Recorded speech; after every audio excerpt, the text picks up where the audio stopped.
kaa chini, soma mambo ya dini, na hili ni tatizo katika jamii. Kusoma dini ni tatizo katika jamii. Leo watu dini hawaitaki. Hata akipita barabarani, kile kitabu kinachouzwa 500, 600 buku vinauzwa milongoni ya msikitini, tena vimeandikwa kwa lugha zetu za Kiswahili, vimetafsiriwa, lakini hatuvinunui. Tunaona ni shida.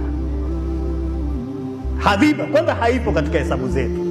Sasa hakuna kingine kitakachokusaidia isipokuwa dini.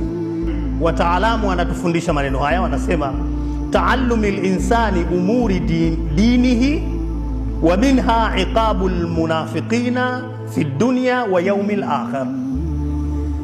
Utakapokuwa ukinunua vitabu vya Kiislamu ukasoma elimu za tabia njema na bora za Kiislamu, lazima mtu usome hivi, mimi nikiwa mnafiki hapa duniani madhara yake ni nini? Madhara yake ni nini?